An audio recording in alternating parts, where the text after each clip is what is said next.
को शिव जी की पूजा करनी चाहिए कि नहीं, है ना?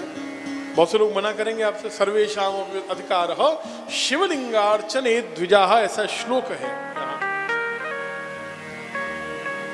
शिव जी की पूजा में सबका अधिकार है और स्पष्ट कहा है यहाँ कि स्त्रियों को जरूर शिव जी का पूजन करना चाहिए, दोष नहीं, पुण्य है। बोलो राधे राधे। अब आपकी एक शंका का निवारण और कर दें कि तुलसी चढ़ानी चाहिए कि नहीं। लोग तुलसी नहीं चढ़ाते हैं शिव जी पे, आप लोगों ने कभी नहीं चढ़ाई होगी, और यहाँ तो ये लिखा है कि शिव जी पर तुलसी चढ़ाने से बहुत पुण्य होता है। बोलो राधे राधे। देखो, हमने आपसे कहा कि हम तो चढ़ाते हैं, क्यों चढ़ाते हैं? क्योंकि शिव पुराण में लिखा। किसने कहा? बोले नंदीश्वर ने कहा। हमारे लिए तो इससे बड़ा कोई प्रमाण नहीं। अब जो नहीं चढ़ाते वो बताएं कि कहाँ लिखा है कि नहीं चढ़ाना चाहिए। सुनी सुनाई बातें ज्यादा हो रही हैं।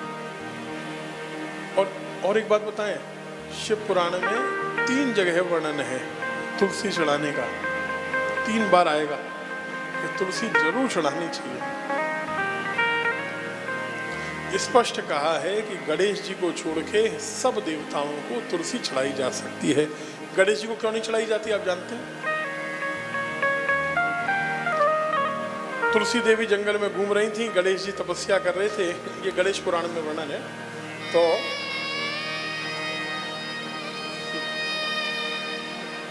तुलसी देवी के मन में इच्छा हुई, उन्होंने कहा कि गणेश जी आप हमसे विवाह कर दीजिए। गणेश जी ने कहा हम तो बाल ब्रह्मचारी, हम विवाह ही नहीं करेंगे। तुलसी ने 2-3 बार प्रार्थना की, गणेश जी नहीं माने, तो तुलसी देवी ने श्राप दे दिया, जाओ 1 नहीं 2-2 विवाह होंगे तुम्हारे। तुलसी के श्राप से हुए 2। और गणेश जी ने श्राप दिया कि तुमने हमें श्राप दिया तो जाओ, तुम हमें पौधा बनने के बाद तक छू नहीं पाओगी, हमारी पूजा में तुम्हारा निषेध रहेगा, कभी स्पर्श नहीं करोगी।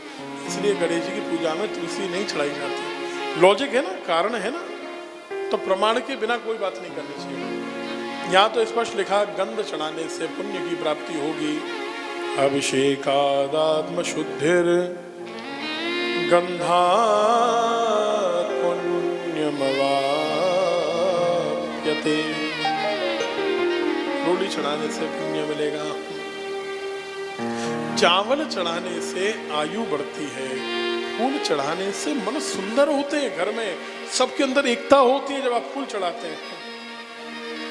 बस गणेश शिव जी की पूजा में 2 फूल नहीं चढ़ाने हैं। कौन कौन से?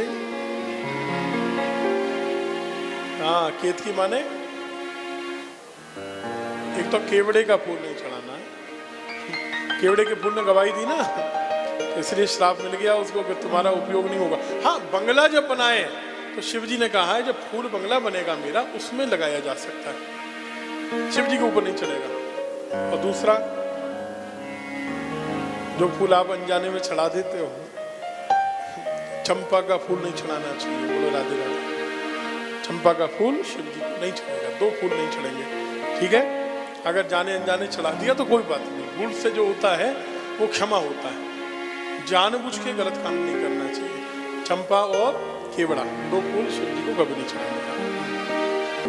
और नैवेद्य जब हम चढ़ाते हैं तो आयु बढ़ती है।